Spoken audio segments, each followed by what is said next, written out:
Internet की access village तक भी पहुंच चुकी है।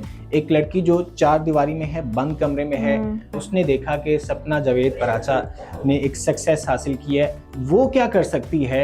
एक ब्राजीलियन लड़की मैक्सिको में एक बार में गई रात को, जिसमें उसको किसी ने हरास किया and she was 2 times MMA champion. उस लड़के की कोई 4 प्लास्टिक सर्जरीज हुई हैं। आप दुश्मनी इतनी बढ़ा लें कि उनके पास आपको नफरत करने के अलावा पास कोई सोल्यूशन दूसरा ऑप्शन नहीं। हमारी जो खवातीन है खासतौर पर, वो शादी के बाद ना फिजिकली फिट नहीं रहती। उसकी क्या रीज़न है?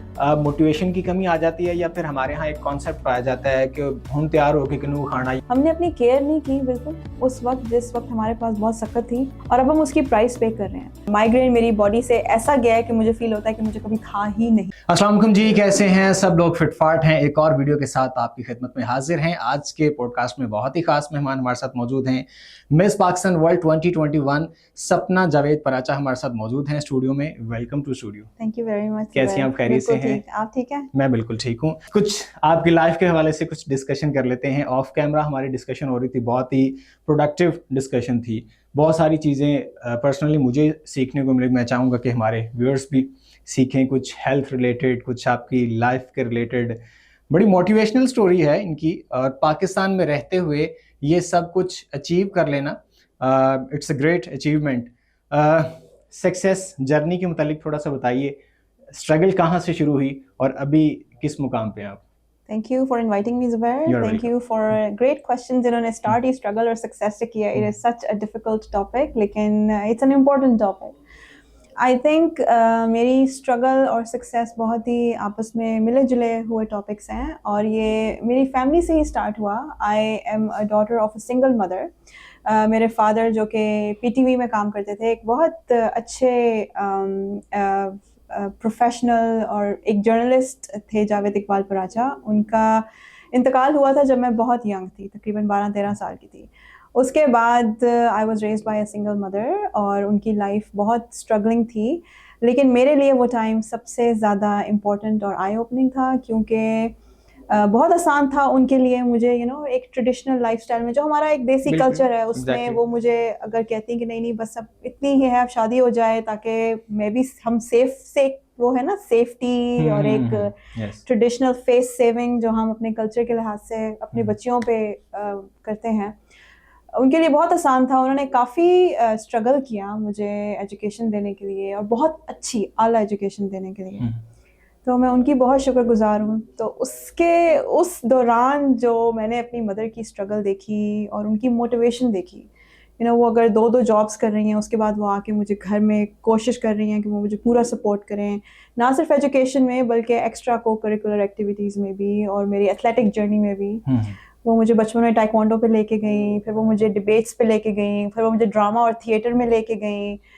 तो आई थिंक मेरी जब मुझे कोई सक्सेस का वर्ड बोलता है, तो मैं सिर्फ अपनी माँ का चेहरा मेरी आंखों के सामने आता है, और मेरे लिए सक्सेस का कोई मतलब है ही नहीं। आपको लगता है कि आप जिस पोजीशन पर इस टाइम हैं, तो इट्स अ सक्सेस, मतलब आपने बहुत कुछ अचीव कर लिया है, या भी बहुत सारे ऐसे गोल्स हैं जिनको भी अचीव करना अभी बाकी है? आई थिंक जब तक जिंदा है तब तक हमने आगे बढ़ना है, और सक्सेस एक बहुत रिलेटिव टर्म है। जो चीज़ आपके लिए सक्सेस है, मे बी वो मेरे लिए ना हो, जो मेरे लिए है वो आपके लिए ना हो। बिल्कुल। लेकिन जब तक जिंदा है तब तक आगे बढ़ना है, चाहे वो सक्सेस की तरफ हो, चाहे वो सुकून की तरफ हो, चाहे वो रूहानियत की तरफ हो, एजुकेशन की तरफ हो। तो उसको लेके मेरे बहुत हैं एम्बिशंस हैं, बहुत ख्वाब हैं। चलें जी, अभी इंटरव्यू का आगाज़ है, आप बोर ना होइएगा। ये तो बड़ी रवायती सी बातें थी, लेकिन अभी कुछ बहुत ज़्यादा इंफॉर्मेशनल गुफ्तगू जो है वो हमारी होने वाली है, कुछ हेल्थ रिलेटेड। सिंगल पेरेंट की आप औलाद हैं, you are the only daughter of your parents. जिस तरह आपने अपनी मदर का बताया, उन्होंने बहुत ज़्यादा एफर्ट की। क्वालिफ़िकेशन क्या आपने हासिल की? और as far as I know, आप USA से भी पढ़ के आई हैं, तो फिर आना जाना लगा रहता है, या अब पाकिस्तान में सेटल हो चुकी हैं, स्टडी कंप्लीट हो चुकी है? स्टडी के हवाले से थोड़ा बताइएगा। ग्रेट। मैंने पाकिस्तान में एयर यूनिवर्सिटी से इंजीनियरिंग की है, मैकाट्रॉनिक्स, जो कि आम ज़बान में रोबोटिक्स इंजीनियरिंग है। It's a combination of mechanical, electrical and computer science. मैंने एयर यूनिवर्सिटी से मास्टर्स किया, फिर मैंने टोयोटा में जॉब की। उसके बाद जो हमारा न्यू एयरपोर्ट बन रहा था उस टाइम, गंधारा एयरपोर्ट, उस पर मैं एक साइट इंजीनियर के तौर पे मैंने काम किया है विद चाइनीज़ कंपनी। और उसके फ़ौरन बाद फिर मेरा मास्टर्स मैंने स्टार्ट किया नस्ट से इन आर्टिफिशियल इंटेलिजेंस। और उस दौरान एक अपॉर्चुनिटी, मेरी मदर का एक बहुत शौक़ है कि मैं पढ़ूं और सारी अपॉर्चुनिटीज़ को अवेल करूं। तो उनकी एक रिक्वेस्ट थी मेरे से कि मैं बाहर जाऊं, अगर मेरे पास मौका है तो वहाँ से एजुकेशन हासिल करूं। फिर मैंने यूनाइटेड स्टेट्स से अपना एक MBA किया और फिर मैंने वहीं पे जॉब की 5 इयर्स इन यूनिवर्सिटी। अच्छा, तो 5 इयर्स में मदर फिर पाकिस्तान में अकेली? मेरी मदर पाकिस्तान में। तो ये बहुत मुश्किल सा सवाल है कि मदर कैसे सरवाइव करती रही हैं और अभी भी कर रही हैं। जिस तरह आप फॉर एग्जांपल अभी आप बाहर निकली हैं पॉडकास्ट के लिए, तो mother is alone at home. अगर आप मेरी मदर से मिलें तो यू विल नॉट से शी इज अलोन। मुझे फील होता है कि मुझे कुछ चाहिए, मैं अकेली हूँ। उनको वो एक बहुत बड़ी ज़ात है, उन्होंने अपने आप को ऐसा डेवलप कर लिया है कि वो बहुत बहुत स्ट्रांग है ना। वो सिर्फ शक्ली नहीं, एक तो वो लोग होते हैं जो बाहर से स्ट्रांग अपने आप को बनाते हैं और अपनी हालात की वजह से वो एक स्ट्रांग फेस रखते हैं, लेकिन मेरी मदर वाकई में उनकी रूहानियत का जो जर्नी है वो इतना खूबसूरत और इतना स्ट्रांग है कि उसके थ्रू वो खुद एक बहुत स्ट्रांग और एक बहुत खुशहाल पर्सनैलिटी बन चुकी हैं। तो कितना मुश्किल होता है जिस तरह से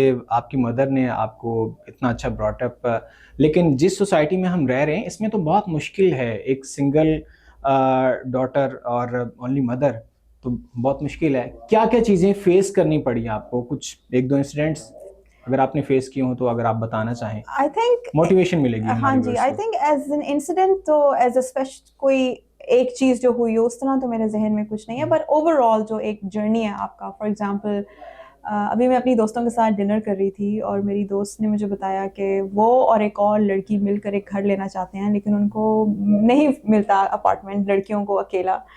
तो अगर आप इस छोटी सी एग्जांपल मैंने आपको इसलिए दी है कि अगर एक छोटी सी इस एग्जांपल में भी अगर आपके घर में कोई मर्द नहीं है और आपको एक हर्डल है, तो फिर पूरी लाइफ जिसमें आपने बिल देने हैं, पैसे भरने हैं, सफ़र करना है, आपने उम्रा भी करना है, आपने अपनी मुझे यूनिवर्सिटी भेजना है, आपने बहुत कुछ करना है और हर स्टेप पे अगर एक जो फैमिली आराम से काम कर सकती है, मेरी मदर को वो 5 गुना बढ़ के काम करने हैं, ठीक है। और एक और मैं अपने इसी डिनर पे पता चला कि कोई पेपर वर्क हो रहा था जिसपे मेरे फ्रेंड ने अपनी बहन के सिग्नेचर कराए, तो फिर आगे से उनको इंस्टीट्यूशन ने बोला कि अगर आपने औरत के सिग्नेचर लेने हैं तो फिर 2 औरतों के सिग्नेचर लें, ठीक है। तो ये इस तरह के हमारे कल्चर में जो बातें हैं छोटी छोटी, तो आई थिंक कोई इंसिडेंट एज अ होल तो मेरे आई थिंक इस तरह का इंसिडेंट तो मैं कोई बयान नहीं कर सकती, लेकिन आपकी पूरी लाइफ ही एक ऐसा जर्नी बन जाता है जिसमें आपने रोज़ एक मरहला सर करना है और करते रहना है, करते रहना है, करते रहना है।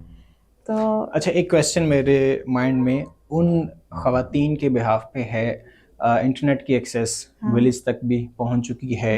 एक लड़की जो 4 दीवारी में है, बंद कमरे में है, फॉर्चुनेटली या अनफॉर्चुनेटली ये वीडियो उस तक पहुंच चुकी है। उसने देखा कि सपना जावेद पराचा ने एक सक्सेस हासिल की है, लेकिन उसके पीछे उसकी मदर की सपोर्ट थी। लेकिन वो जो गांव में बैठी लड़की है उसके पीछे किसी की सपोर्ट नहीं है, उसको एक रेजिस्टेंस का सामना करना पड़ता है अपने भाई की तरफ से, अपने फादर की तरफ से।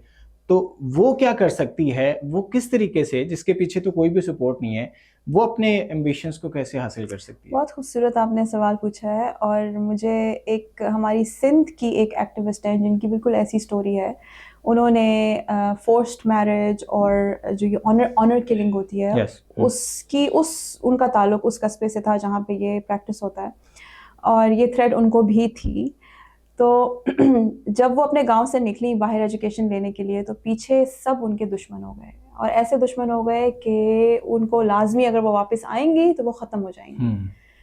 तो उस एक्टिविस्ट ने, मैं उनका नाम नहीं लूँगी क्योंकि हम उस डिटेल में नहीं जा रहे हैं, लेकिन उन्होंने फिर अमेरिका पहुँची, वो उनका एक और स्ट्रगल है। उन्होंने वहाँ जाकर एक बुक लिखी। उस बुक में उन्होंने वही बात की है जो आपने मुझसे सवाल पूछा है। उस बुक में उन्होंने कहा कि हमारे पास 2 तरीके होते हैं रेजिस्टेंस को लड़ने के। एक होता है कि आप दुश्मनी में से और दुश्मनी पैदा करें और अपने दुश्मन का जो रास्ता है वो और लंबा कर लें। आप दुश्मनी इतनी बढ़ा लें कि उनके पास आपको नफरत करने के अलावा या आपको मारने के अलावा उनके पास कोई सोल्यूशन नहीं है, ठीक है। जब रेजिस्टेंस यही होती है ना, जब हम अपने पूरे कल्चर को चैलेंज करते हैं, जो हमारी सदियों से एक प्रैक्टिस चली आ रही है, हम उसको चैलेंज करते हैं, तो हम नाराज़ करते हैं उन बड़ों को, जो सालों साल से यही करते आ रहे हैं, क्योंकि उन्होंने और कुछ देखा ही नहीं है। बिल्कुल। उसने अपनी बुक में ये लिखा है कि या तो आपके पास ये चॉइस है, और ये चॉइस बड़ी खतरनाक चॉइस है, या आपके पास ये चॉइस है कि आप उनके पास वापस जाएं और आप उनको बच्चों की तरह अपनी एग्जाम्पल से आहिस्ता आहिस्ता आहिस्ता करके पढ़ाएं। तो वो अपने गांव, इतनी उसको थ्रेट्स थी, वो वापस बलूचिस्तान गई, सॉरी सिंध से है वो वापस सिंध गई, अपने छोटे से गांव में जो कि पहाड़ियों में एक छोटा सा गांव है। वो वापस गई और उसने जाके अपने लोगों के दरवाजे नॉक करना शुरू किए और बैठ के समझाया कि अगर हम पढ़ेंगे तो हमारे पास इकोनॉमिक प्रॉस्पेरिटी आएगी, उससे हम लोग आगे बढ़ेंगे, उससे हमारे पास खाना आएगा। तो करते करते उसने, इसको हम कहते हैं ग्रास रूट्स एजुकेशन, ठीक है। उसने ग्रास रूट्स लेवल पे जाके अपनी एग्जाम्पल से फिर उसने अपने लोगों को सिखाया, और आप यकीन नहीं करेंगे, उसके 3 साल बाद एक स्कूल कायम हुआ उस गांव में, जिसमें मर्दों ने इनरोलमेंट ली। सारे गांव के मर्द उस स्कूल में गए ये सीखने के लिए कि हमने औरत की ऑनर किलिंग नहीं करनी। और उस लड़की की, मैं आपको इंटरव्यू के बाद उनकी डिटेल्स बताऊंगी, उन्होंने बहुत खूबसूरत बुक लिखी है। उसके बाद से उस गांव में कोई ऑनर किलिंग नहीं हुई उसकी वजह से। अब वो अमेरिका में बहुत अवार्ड्स ले चुकी हैं, वो एक बहुत जानी मानी एक्टिविस्ट हैं अब। तो वो लड़की जो गांव में बैठी है, जिसके पास रेजिस्टेंस है, जिसके पास कुछ भी नहीं है, उसके पास हर एक, मैं कौन होती हूँ ये बोलने वाली कि मुझे उसके बारे में सब पता है, अगर मैंने फेस नहीं किया तो मुझे नहीं पता। हो सकता है उसके सर्कमस्टेंसेस ऐसे हों जिसमें उसकी जान को वाकई खतरा है। उसके लिए बेहतरीन यही है कि वो कहीं ऐसी जगह आए जहाँ वो कुछ कर सके, या अगर इतना खतरा नहीं है तो वो फिर अपनी एग्जाम्पल के थ्रू छोटे छोटे स्टेप से, बेबी स्टेप्स लेना शुरू करें। फॉर एग्जाम्पल, मैं टिकटॉक पे, इंस्टाग्राम पे कुछ लड़कियों को देखती हूँ, वो पूरा पर्दा उन्होंने किया होता है, लेकिन वो टिकटॉक बना रही हैं। लोग मजाक उड़ाते हैं, लेकिन ये बात मुझे इतनी अच्छी लगती है कि वो इनिशिएटिव तो ले रही है, कुछ तो कर रही है ना, अपने कल्चर को, अपने सकाफत को वो कायम रखे हुए कुछ तो कर रही है। बिल्कुल ऐसी है। और तो ये, इसको बेबी स्टेप्स बोलते हैं कि आप लोगों को नाराज किए बगैर उसी हुलिये में ढल के कुछ ना कुछ करें, ताकि लोगों को नजर आएगा स्पेस मिल रही है, आप उसी स्पेस को अवेल करते हुए आप कुछ बिल्कुल। जिस तरह मेरे दोस्त बोलते हैं कि हम जिम नहीं जा सकते, तो जिम जाने की जरूरत ही नहीं है, ये इतनी सी जगह पे आपका काम हो जाएगा, पुशअप्स लगा लें आप ये घर में बैठ के। बिल्कुल। तो आपको आप स्टार्ट तो लें, हुई आपको बात के बेबी स्टेप्स तो लें। एग्जैक्टली। तो आपका जो भी सर्कमस्टेंसेस हैं, आपका जो भी बैकग्राउंड है, आपको जो भी खतरा है, वो जो छोटी सी स्पेस है आपकी, उसी में कुछ कर लें। अगर आपके पास 15 मिनट है तो आप उसमें कोई ऐसी मोटिवेशनल सेल्फ हेल्प बुक पढ़ लें, आप अपने स्पिरिचुअल जर्नी को एनहांस करें,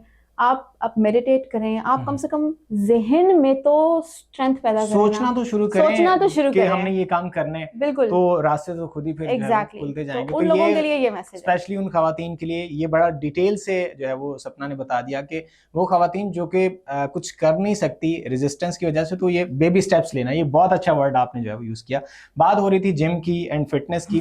आप मार्शल आर्ट्स का हुनर भी आपके पास है, ये कब सीखा आपने, और लाइफ में प्रैक्टिकली कहाँ कहाँ आपने इम्प्लीमेंट किया कि यार पाकिस्तान में हूँ, फलां बाजार से गुजर रही थी तो उस हुनर को यहाँ पर इस्तेमाल करना पड़ गया? वो तो मैं आपका बबल अभी तोड़ देती हूँ। आज तक नहीं किया, और अल्लाह करे ना करना पड़े।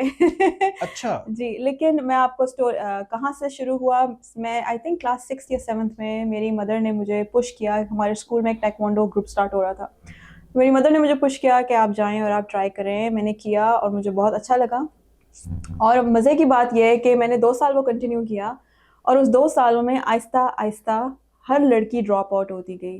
5 महीने बाद 6, एट द एंड सिर्फ मैं बची, कोई लड़की नहीं थी। फिर जो मेरे टाइकोंडो के टीचर हैं, उन्होंने ही मुझे बोला कि अब तो कोई लड़की नहीं है, इट्स डिफिकल्ट फॉर यू, तो आप भी छोड़ दो, पढ़ाई करो, ठीक है। और मैंने बिल्कुल ऐसा किया। I got disappointed, I got disheartened, और मैंने वाकई में छोड़ दिया। उसके बाद मैंने 10 साल तक मैंने मार्शल आर्ट्स को मुड़ के नहीं देखा। यस। फिर जब मैं अमेरिका गई पढ़ने के लिए, तो वहाँ मैंने देखा अपनी यूनिवर्सिटी की कराटे टीम जो है, मैं उनके पास गई, मैंने वो ज्वाइन किया। वहाँ से मैंने दोबारा एक जर्नी स्टार्ट किया, और बस नेवर लुक्ड बैक। तो यानी प्रैक्टिकली आपको जरूरत नहीं पड़ी ये सेल्फ डिफेंस की? सेल्फ डिफेंस का एक ना कॉन्सेप्ट हमारे पास बड़ा अजीब सा, एक्चुअली मार्शल आर्ट्स का कॉन्सेप्ट ही हमारे पास थोड़ा सा ट्विस्टेड है, जिसको मैं भी क्लैरिफाई कर देती हूँ। हम लोग समझते हैं कि ये कोई बहुत ही जंगजू और लड़ाई करने वाली कोई गेम है, हम खेलते हैं। एक्चुअली ऐसा नहीं है। मार्शल आर्ट्स हम प्रैक्टिस करते हैं, मार्शल आर्ट्स हम खेलते नहीं हैं। और मार्शल आर्ट्स एक्चुअली इसका लड़ाई से ताल्लुक नहीं है। इनफैक्ट ये एक स्पिरिचुअल, देखिए पुराने वक्तों में मंक्स जो हैं मोनेस्ट्रीज में, केव्स में, वो लोग जूडो और ये करते थे। एक मेडिटेशन का पार्ट था, ठीक है। ये इसको एक फिजिकल मेडिटेशन बोलते थे। तो ये एक सेल्फ डिसिप्लिनरी और एक माइंडसेट बिल्डिंग एक प्रैक्टिस है, जो कि बहुत लोग, मैं जापान में देखा अगर मैं, तो जापान में बहुत लोगों की मार्शल आर्ट्स एक स्पिरिचुअल प्रैक्टिस है। हमने उसमें से स्पिरिचुअल का पार्ट बिल्कुल निकाल दिया और बस चार पंचेस और चार ये, लेकिन ऐसी नहीं, it's a full flow of energy. और उसमें कुछ ऐसी टेक्निक्स हैं जो कि काफी डेडली हो सकती हैं अगर आप उनको यूज करें फॉर दैट पर्पस, राइट। अब उसमें से हमने एक स्टार्ट किया है प्रोग्राम जिसमें हम औरतों को सेल्फ डिफेंस सिखाते हैं। अब इसमें सेल्फ डिफेंस कभी कभी कोर्सेज होते हैं, वो इतने बड़े बड़े मूव, इतने फैंसी मूव्स होते हैं कि वो अगर आपको एकदम आके कोई अटैक करे तो आपको तो समझ नहीं आएगी क्या करना है। हम उस टाइम फौरन एक फाइट और फ्लाइट मोड में चले जाते हैं। हमें ये नहीं पता कि इसको ऊपर करना है, इसको नीचे करना है, टांग को यहाँ करना है, वो हम बस ये सेल्फ डिफेंस है हमारा। तो हम जो सिखाते हैं सेल्फ डिफेंस, वो बहुत छोटी सी मूव्स हैं कि आपने किस तरीके से स्पेस पैदा करनी है। और अगर उस तरीके से बात की जाए तो मैं ये रोज़ यूज़ करती हूँ। कभी कभी अगर आप वॉक कर रहे हो और कोई आपके बहुत करीब आ जाए, स्ट्रीट हरासमेंट बहुत कॉमन है हमारे पास अनफॉर्चुनेटली। वैसे हरासमेंट इस तरह नहीं है, और ये सिर्फ पाकिस्तान की बात नहीं है, ये पूरी दुनिया में, ये अमेरिका में भी है, बिल्कुल 100% है। न्यूयॉर्क की गलियों में भी उतनी ही हरासमेंट है। लेकिन स्ट्रीट हरासमेंट में पाकिस्तान में मैं ये देखती हूँ कि औरतों का जो कॉन्फिडेंस लेवल है वो उस तरह का नहीं है। हमारे पास औरत बहुत शाय है। तो जब अगर आपको कोई अप्रोच करे तो बजाय इसके कि आप कॉन्फिडेंटली देखें, हम लोग और भी छोटे हो जाते हैं। ठीक है, तो पहला सेल्फ डिफेंस मूव हमारी औरतों के लिए है कि किस तरीके से स्पेस पैदा करनी है और फिर आपने उस सिचुएशन से निकलना है। तो सेल्फ डिफेंस बहुत ज़्यादा जो मैं सिखाती हूँ वो फिजिकल मूव्स पे नहीं है, वो काफ़ी ज़्यादा मेंटल टेक्निक्स पर है और कॉन्फिडेंट टेक्निक्स पर है कि किस तरीके से हम एक स्पेस पैदा कर सकते हैं अगर कोई हमें अप्रोच कर रहा है। और अगर किसी ने आपको अटैक कर दिया है तो मैं ये भी सिखाती हूँ कि किस तरीके से हमने हाथ को लॉक करना है। अगर किसी के पास गन है, किसका हम बैलेंस लूज करके हम उसको गिरा दें, तो इसके बहुत टेक्निक्स हैं। बहुत एक अपनी दुनिया है इसकी। लेकिन जो मैं भी समझाऊं तो यही है कि आपका फौरी तौर पर कॉन्फिडेंट होना बहुत जरूरी है कि अगर आपने फॉर एग्जांपल कुछ जुमला कसा है, फिक्रा कसा है या देखा आपकी तरफ, तो आपका एक जो फिजिकल पेरेंट्स वो इतनी कॉन्फिडेंट होना चाहिए कि अगला बंदा वो शायद फील करे कि यार ये मैंने किसके साथ पंगा ले लिया। आपने बिल्कुल सही बात की। और अगर आप देखें, अगर आप चोर की साइकोलॉजी देखें तो वो चोर बहुत डरा हुआ होता है। आप ये कोई कहने की आप यकीनन आपको पता होगा, सबको पता है, जो कुछ भी हम गलत काम करते तो हम इंटरनली वो चोर एक्चुअली शेक हो रहा होता है। उसको ये होता है जल्दी से करें और जल्दी से जाएं। तो अगर आप उसको ऑलरेडी इतना वीक है, तो अगर आप उसके ऊपर ओवर पावर हो के उसको ज़रा सा भी कॉन्फिडेंटली उसको करें तो वो एक्चुअली बिल्कुल गिर जाएगा। और दूसरी बात ये है कि जो हमें अटैक करता है उसको एक्सपेक्टेशन नहीं होती, उसको ये पता भी नहीं होता कि अगले को कुछ आता है, हो सकता है बिल्कुल अगले को कुछ आता है। एक बहुत फनी तो खैर नहीं, एक बहुत ही माइंड बॉगलिंग एक न्यूज़ थी टीवी न्यूज़पेपर में कि एक ब्राज़ीलियन लड़की मैक्सिको में एक बार में गई रात को, जिसमें उसको किसी ने हरास किया and she was 2 times MMA champion. उस लड़के की कोई 4 प्लास्टिक सर्जरीज हुई हैं। उसका चेहरा देख बिल्कुल पहचाना नहीं जा रहा था। तो एक्चुअली उसने सोचा भी नहीं होगा कि मैं एक कितनी बड़ी दुनिया है, उसमें से कितनी लड़कियां MMA करती हैं, चंद। तो बहुत अनफॉर्चुनेट, बहुत अनलकी डे था उसका। लेकिन इसका कहने का मकसद ये है कि जो हमें नुकसान पहुंचाने आता है उसके वहमो गुमान में भी नहीं होता कि अगले को कुछ आता होगा। तो अगर हम उसको कॉन्फिडेंटली, सिर्फ कॉन्फिडेंटली स्टेयर ही करें और अपने वोकली बहुत स्ट्रॉन्ग तरीके से आवाज निकालें तो 50% काम उनका उधर ही हो जाता है। चलें जी, ये फर्स्ट एंड फास्ट टिप है जो आपको मिल गया कि अगर आपको इस तरह के भी खासतौर पर फीमेल्स को हरासमेंट का सामना करना पड़ता है तो जो आपने सुन लिया ये बहुत ज़बरदस्त बेहतरीन टिप है। कुछ फिज़िकल फिटनेस के हवाले से बात करते हैं। आप माशाल्लाह फिज़िकली फिट हैं और शादी का तो भी मेरा ख्याल प्रोग्राम दूर नहीं दूर नहीं तक नहीं नहीं लग रहा। नहीं, बिल्कुल आई एम मैरिड। ओह अच्छा, आप मैरिड हैं? ओह अच्छा, यस माशाल्लाह। यस यस, अच्छा आई कोविड के टाइम पे आई हैड माय निकाह। अच्छा अच्छा, माशाल्लाह। यस, बट हमने पाकिस्तान में बिकॉज ऑफ कोविड वो सेरेमनी नहीं हो सकी, ठीक है, एक बहुत बड़ी वाली, लेकिन सही है। जिस तरह हमारी होती है हम्म, एक कल्चरल, हम्म। तो वो भी इंशाल्लाह प्रोबब्ली अच्छा नेक्स्ट अच्छा, ईयर। चलें इसी से बात कर लेते हैं। हमारी जो ख़वातीन है ख़ास तौर पर, वो शादी के बाद ना फिजिकली फिट नहीं रहती, उसकी क्या रीज़न है? मोटिवेशन की कमी आ जाती है, या फिर हमारे यहाँ एक कॉन्सेप्ट पाया जाता है कि हुन तैयार होके किनू खाना, या हुन स्लिम रह के किनू खाना, जेड़ा मिलना सी वो तो मिल गया, मतलब हमारे यहाँ ये कॉन्सेप्ट पाया बहुत जाता है। बड़ा और कॉन्सेप्ट है। ख़वातीन अपने आप की फिर वो केयर नहीं करती, जिस यस वजह से फिर और बहुत सारे मसाइल का सामना करना पड़ता है, हेल्थ रिलेटेड इश्यूज उनको फेस करने पड़ते हैं। क्या बेसिक टिप्स हैं, कुछ चंद एक अगर आप हमारे व्यूअर्स को बताएंगे जिससे उनको मोटिवेशन मिल सके कि फिजिकली फिट रहना कितना इम्पोर्टेंट है? फिजिकली फिट रहना इम्पोर्टेंट तो नहीं, सब कुछ है, क्योंकि अच्छा, बिल्कुल इम्पोर्टेंट से भी बहुत आगे। बहुत आगे ये इम्पोर्टेंट बहुत आपकी छोटा वर्ड रह जाता है। इम्पोर्टेंट मुझे लगता है फिजिकली फिट रहना, या चलें हम इसमें मेंटल फिटनेस भी ले आते हैं, एक ठीक है। वेल बीइंग, इसको वेल बीइंग Well-being। ठीक है। आपकी वेल बीइंग अगर नहीं है तो फिर आपके जितने मर्जी ख्वाब हैं वो ना तो आपका माइंड होल्ड कर सकता है, अगर आपका मेंटल स्ट्रेंथ नहीं है ना वो आपकी बॉडी होल्ड कर सकती है, तो ख्वाब ख्वाब ही रह जाते हैं अगर हम बिल्कुल मूव ना कर सकें उस डायरेक्शन में, राइट। तो ये मैंने एक बहुत बड़ी बात की, इसको अगर हम ब्रेक डाउन करें तो जिस तरह आपने बताया कि हमारा अब तो हमें जो मिलना था मिल गया, हम पता नहीं हम फिजिकल फिटनेस को क्यों ग्लैमर और बॉडी शेप से हम क्यों मिलाते हैं, इसका ताल्लुक तो सिर्फ वेल बीइंग से है, ठीक है। कुछ वैसे बहुत लोग हैं जो आप समझेंगे फिजिकली फिट हैं, लेकिन शायद उनके पास कोई ऐसा डायग्नोसिस या बीमारी हो सकती है जिसकी वजह से वो बहुत पतले हैं, या आपको लगता है कि वो फिट हैं लेकिन हो सकता है वो फिट ना हो। तो पतला मोटा जो वर्ड है ये ना हमें आई थिंक अब निकाल देना चाहिए। ठीक है, मैंने मुआशरे की अक्कासी करते हुए ये क्वेश्चन आप तक पहुंचा है। बिल्कुल बिल्कुल बिल्कुल, जो आपने हमारी बिल्कुल ठीक किया सोसाइटी है। में हाँ सोचा जी, जाता है अक्सर। बिल्कुल बिल्कुल बिल्कुल ऐसा ही सोचा जाता है, आप 100% करेक्ट हैं, हम्म। ऐसा ही सोचा जाता है। लेकिन आप देखें जब हम 30 साल के होते हैं तो हमारे जो मसल्स हैं वो उनकी स्ट्रेंथ कम होना शुरू हो जाती है। इन सिंपल वर्ड्स हमारे मसल्स गिरना शुरू हो जाते हैं, ठीक है।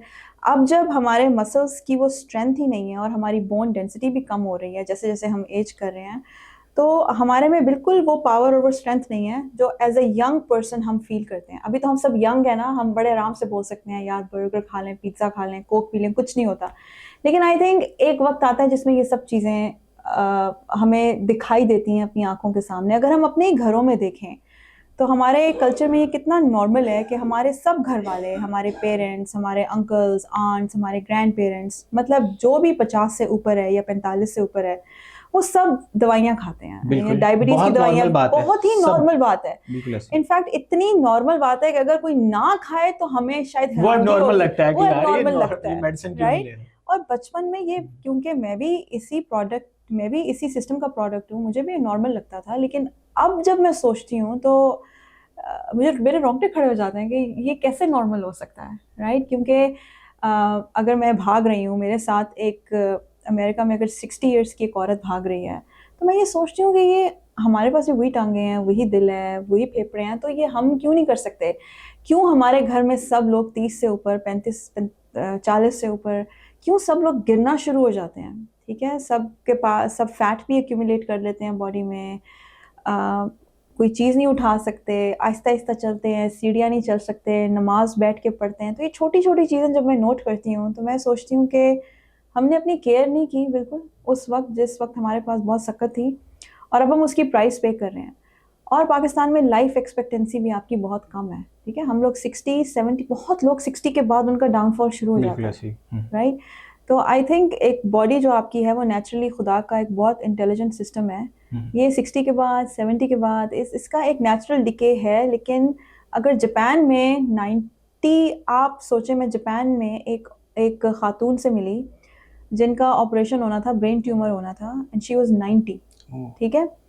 और वो फिट हैं, वो 90 में भी अपने पार्क जाती हैं और वो अपने पूरी कम्युनिटी के साथ वो 1 आवर गेम खेलती हैं, दे डू बॉल थ्रोइंग। तो उसमें उनका जब ऑपरेशन होना था तो उन्होंने कहा कि उन्होंने एक अपनी कंडीशन लिखी कि मुझे ऐसा ट्रीट नहीं करना क्योंकि मैं अभी अपना नया रेस्टोरेंट शुरू करने वाली हूँ। अच्छा, एट 90 वो अभी भी बिल्कुल मोबिल हैं। तो मैं एक सोच में पड़ जाती हूँ कि फिर मुझे भी प्यार है उन लोगों से जो मेरी फैमिली में है, तो अब मेरा पैशन है कि मैं कम से कम अपनी फैमिली से स्टार्ट करूँ, बिल्कुल ताकि वो लोग देखें, खुशियाँ देखें, आगे एक जनरेशन और देखें, और ये हो सकता है, ये बिल्कुल हो सकता है। अगर बाकी लोग कर सकते हैं तो ये हो सकता है।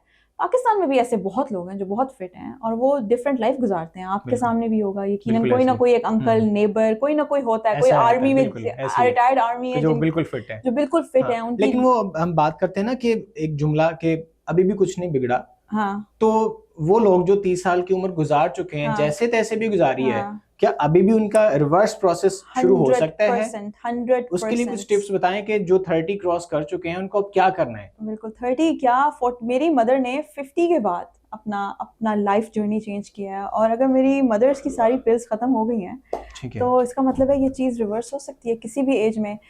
ये एक बहुत रियल टाइम रिएक्शन होता है इस चीज़ का, ठीक है। जैसे आप अपनी डाइट ठीक करते हैं, आप वक्त पे सोते हैं, आप सुबह वॉक पे जाते हैं, आप अपने मेंटल वेलबींग का ध्यान रखते हैं, तो आहिस्ता आहिस्ता आपके जो जेनेटिक्स हैं वो चेंज होना शुरू हो जाते हैं, ठीक है। आहिस्ता आहिस्ता आपको, इसको बोलते हैं हम जीन एक्सप्रेशन, आहिस्ता आहिस्ता वो बदलना शुरू होता है। फिर इसको अब देखें, कंपाउंड, कतरा कतरा दरिया बनता है, तो 2 साल बाद आपका एक मस्कुलर और बोन डेंसिटी ऐसी बन जाएगी कि आपकी चीज़ें रिवर्स होना शुरू हो जाएंगी। तो आप जिस भी एज में हैं, आप अपनी मेंटल हेल्थ, फिजिकल हेल्थ, अपनी एक ओवरऑल वेलबींग को, आई थिंक, इसका ख्याल रखें, जिसमें आपकी डाइट आ जाती है, आपका एनवायरनमेंट आ जाता है। बिल्कुल ख्याल नहीं, बल्कि इसको नंबर 1 प्रायोरिटी बनाएं लाइफ की, बिकॉज अगर ये नहीं है तो फिर क्या मतलब है लाइफ का, अगर हम एंजॉय ही ना कर सकें लाइफ को। कुछ बेसिक डाइट या वेलबींग के लिए क्या क्या कुछ किया जा सकता है, इन शॉर्ट आप हमारे व्यूअर्स को जरूर बताइए।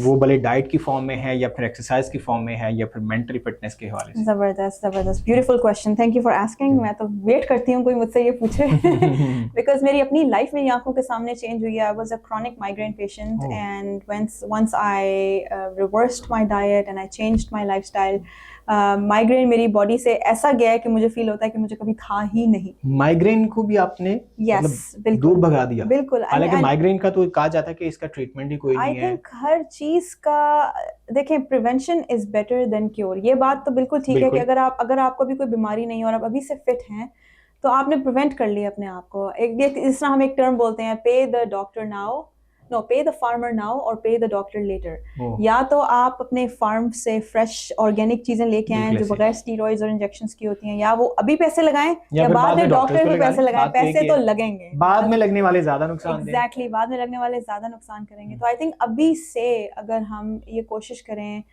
कि, अच्छा, 2 चीजें जो मैं रिक्वेस्ट करूंगी सबको कि वो कोशिश करें, अगर छोड़ी नहीं जा सकती, मैं तो कहूँगी छोड़ें, लेकिन अगर छोड़ी नहीं जा सकें तो कम से कम करें, क्योंकि उसकी प्राइस बहुत ज़्यादा है। एक आपकी आ जाती है चीनी, और एक आता है आपका वेजिटेबल ऑयल जो कि कनोला है। अच्छा, राइट। एक आपका ये ऑयल है। तो फिर इन दोनों का अल्टरनेटिव क्या है? अगर छोड़ी नहीं जा सकती, या कम भी नहीं की जा सकती, तो कुछ अल्टरनेटिव इनका है? शक्कर इस्तेमाल की जा सकती है? शक्कर मिठास है, वो आपकी बॉडी उसको उसी तरीके से ट्रीट करती है। डिफरेंस जरूर है, क्वालिटी और न्यूट्रिशन प्रोफाइल का बहुत डिफरेंस है। ऑफ कोर्स वाइट शुगर एक बहुत ही सबसे नीचे लेवल फूड ग्रुप्स में आता है ये, ठीक है, जो आपके ब्लड में आप फॉरन ग्लूकोज बन के आपकी ब्लड स्ट्रीम में मिक्स होता है, और आपकी शुगर वो शूट करती है ऊपर फॉरन, और फिर वो एज अ फैट स्टोर होता है। तो मैं कहूँगी कि अगर छोड़ी नहीं जा सकती तो आप इसको ऑल्टरनेट करें अपने शहद के साथ, या शक्कर के साथ, गुड़ के साथ, या फिर अपने स्वीटनर्स रखें। यूजुअली अभी कभी कभी मैं अपने योगर्ट में फ्रूट्स डाल लेती हूँ, फ्रूट्स बहुत अच्छे हैं, फ्रूट्स आपका नेचुरल शुगर है।